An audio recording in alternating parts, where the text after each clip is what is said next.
need to take a second to thank the Tech for Africa team. They've just done a fantastic job, and I think this forum is super critical, and we should all just continue to encourage it. So let's talk about e-commerce in Nigeria. As was mentioned, my name is Sim. My previous experiences span sort of Google and Real Networks, those old guys that did streaming media a while ago, and a brief stint doing investment banking here in Johannesburg, actually. So it's good to be here and to be connecting to this country again. I love building businesses, especially e-commerce businesses, it seems. And the first one that myself and my colleagues in Lagos sort of tried to wrap our minds and efforts around was Deal Day. It started out very much like a group buying site, but it's morphed pretty quickly, and it's become this meld of TV shopping and flash sales and group buying, kind of like your Verimark meets Groupon meets, you know, everything else. And that's gone pretty well.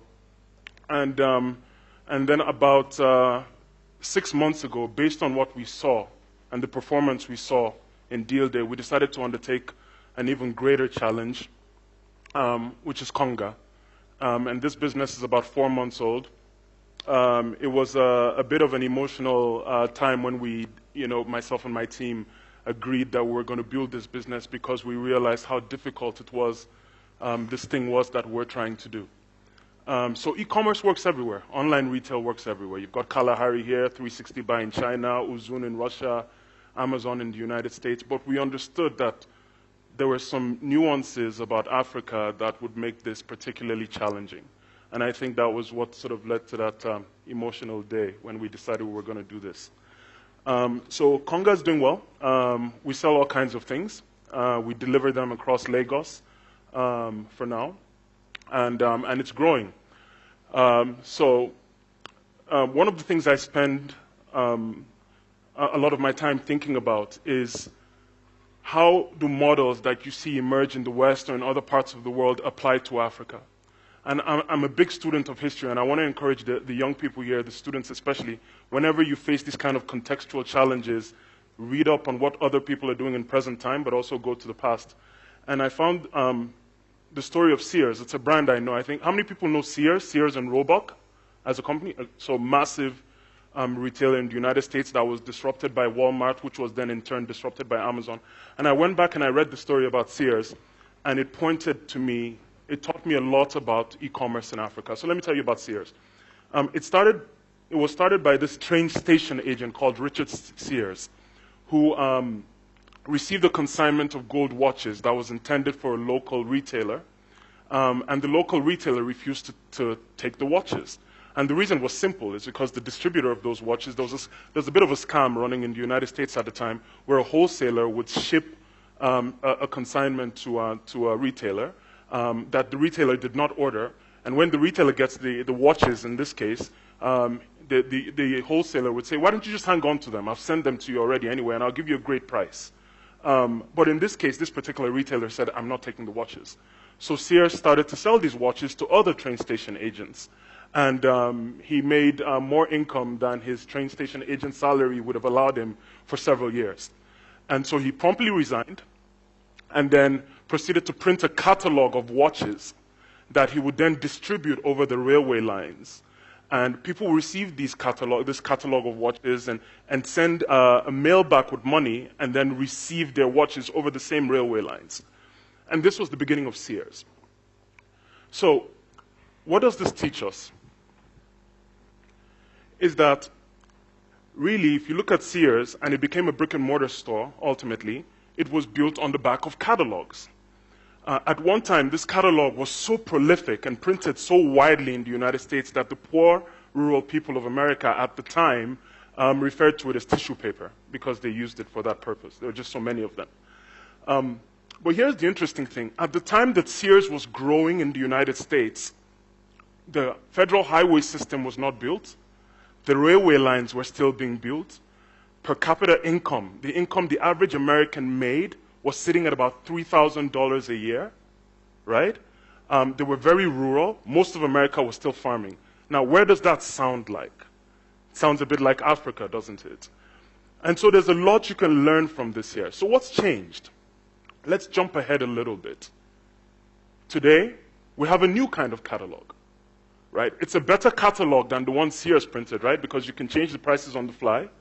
You can run promotions. Distribution costs for the catalog are pretty much free. You can do all kinds of interesting and great things with the catalog. But I think that's where the similarities end for Africa. You see, Sears distributed those catalogs over the railway lines, and then the goods over the same railway lines. But what does that mean for us here? You see, here's the point I want you to take away. If there's nothing else, here's one thing I want you to take away, which is that the distribution of the catalog is very different from the distribution of the merchandise. And this is something you have to wrap your minds around. You see, when Kalahari launched here, there was a somewhat functioning postal system. When Amazon launched in the United States, there was a postal system. Now, Konga is launching in Nigeria, and there is no postal system.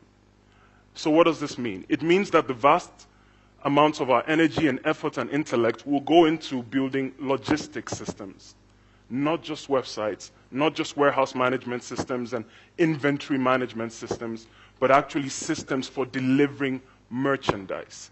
And that's a very different beast to tackle than an Amazon or a Kalahari or many other e-commerce companies around the world would have had to tackle. And it's a mistake I think many of us in Africa make, where we equate the distribution of the catalog with the distribution of the merchandise. It's not the same thing. There is one company that I have tremendous amounts of respect for, that I think we can learn a lot from as we build out e-commerce in Africa, and that's Uzun in Russia. Uzun was started 14 years ago, maybe a little too early.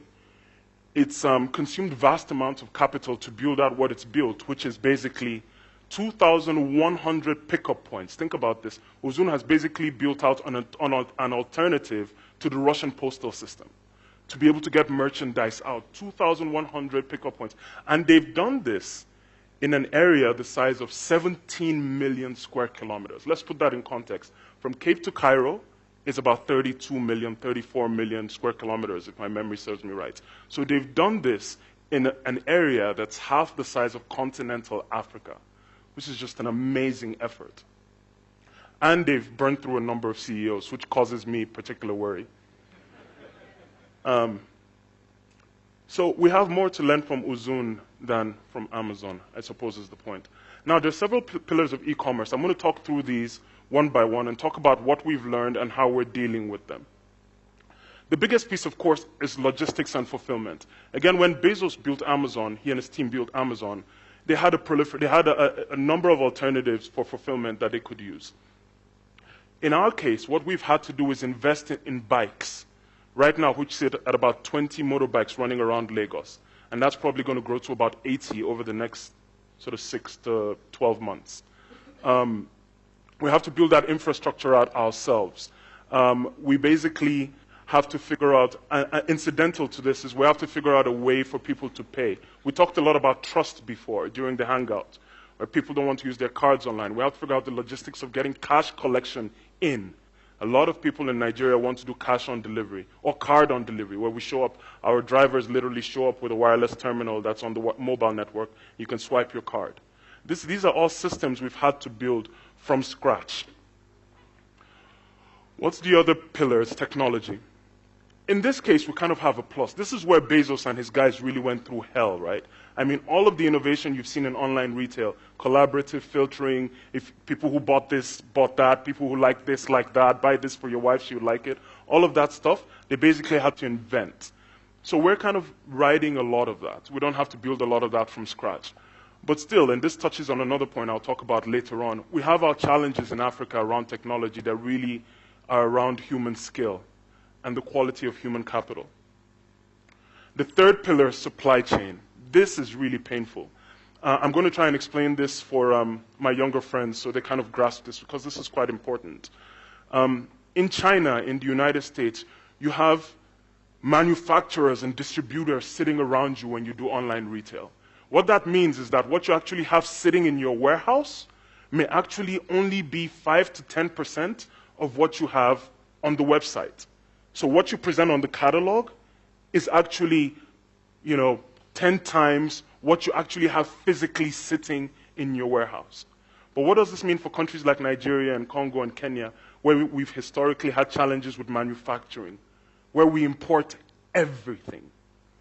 This creates huge pressure on the finances of a business. It means that everything you offer in your catalog, virtually everything, has to be sitting physically in the warehouse. It means you're at greater risk of turning cash into dead inventory. The entire economics of the game changes. You have to think about it very differently. And the risk profile of the game changes. And here's the last one. And this is one of the reasons I'm particularly pleased to be here, is skilled human resources. I think this is where our governments here have not done us any service historically. I think today you have governments that have some sense popping up in places like Nigeria and other countries. So the quality of governance is improving. But through 50 years of not investing in education, we don't have folks who know how to code or hack. There's very few of us. Because our economies have suffered so much, we have no history of structured retail. We still retail in Nigeria like, you know, in some cases like you would have in Rome during Jesus' time. That's where we are. So how do we find, you know, in South Africa, you have that advantage at least of pretty well-structured retail. You have 50 to 100 or even more years of structured retail. So we have to build technology skill while at the same time building retail skill. And that's really difficult. And the only way I can figure out that Konga and Deal Day are going to do this is if we work with people from other parts of the world. And in particular, I romanticize the notion of these businesses being built by South African talent. And so just a shameless plug, we're doing amazing things. If you want to live in Nigeria, you should talk to me after this. So that's one big piece that's missing. Okay, let me just finish up very quickly. But here's another interesting feature here. Africa basically went from no phone lines. I remember at the time when I was in college in the United States, there was a statistic being thrown around that Goldman Sachs had more phone lines in its offices than all of Nigeria. And we've gone from that to 70 million phone lines in Nigeria in the span of a decade. Africa has gone from 0 to 700 million phone lines in the span of a decade. It's amazing stuff. And we've probably done that at a lower cost per phone line than London would have had to do when they rolled out their copper lines underground the city. What this means is that we actually have an opportunity here. I see those parallels in all kinds of places, in electricity, in power generation, in retail. I think we're going to actually leapfrog brick and mortar to a large degree. It doesn't mean brick and mortar is going to die, just like it doesn't mean open air markets are going to die. But we're going to leapfrog brick and mortar to a large degree into this new type of retail, this catalog-driven retail, with a very different kind of distribution means. ShopRite, which is a fantastic company, is doing fantastically well on Johannesburg Stock Exchange, has intentions to roll out stores in Nigeria. I don't remember exactly what their goals are right now, but they're consistently missing those goals in spite of their best efforts. And it's not because management isn't trying, but it's because there are infrastructural constraints in Nigeria. There are no malls. The traffic is so bad. Who wants to drive 4 hours to go buy groceries? So we actually, by sort of latching onto this new system, give the consumer something new, something fresh, a different way of doing things. So we actually have that opportunity here to build out this distribution system of retail for much cheaper cost, much more efficiently than the United States or the United Kingdom or most of Europe could have done it. So I'm going to blow through this very quickly. So this is what we're facing today. I've mentioned a few of these. A complete absence of brick and mortar retail. A population that knows virtually nothing except informal retail. Anybody that's been to Lagos will tell you can buy virtually anything in traffic on the streets, including 50 Shades of Grey, I'm sure. And it's almost a purely mobile environment. This one's tricky because I don't think anybody's really figured that one out yet. What does mobile mean? We have this social network that could mean all kinds of things for trust. And again, I'm not sure anybody's figured that out, especially the folks at Facebook. I think they need to be spending more time in Africa. And at the same time, you're seeing rising income levels and consumption, just like the United States at the end of the 19th century. The 19th century. What does tomorrow look like? I think e-commerce is going to be underestimated for years, as much as we're saying it and we're speaking it. I think the brick and mortar guys and the big box shops of South Africa and elsewhere will ignore it for too long. I think where we're going is going to be different, not just from brick and mortar, but from e-commerce everywhere else. I think this is going to be a wedding, ultimately, of physical spaces and online. The physical spaces will not disappear. You still need those pickup points. You still need that physical distribution of merchandise. Amazon is rolling out some pretty interesting stuff called Amazon Locker. Who's familiar with Amazon Locker? Okay, you should go on YouTube and just Google Amazon Locker. It's a really fascinating sort of system for distribution of merchandise. I think this is going to be sort of a tide that rises the small and informal retailers and producers of Africa for it to be meaningful. I'm just in that spirit of sort of leapfrogging. One of my favorite artists is Bob Dylan, and one of my favorite songs is Times Are Changing. And I think this speaks a lot to kind of the way I think about retail. I even think about Africa in general and the ability to just use technology and leapfrog entire sort of chapters. I'm just going to read through this. The slow one now will later be fast. The first one now will later be last, for times are changing. Thank you.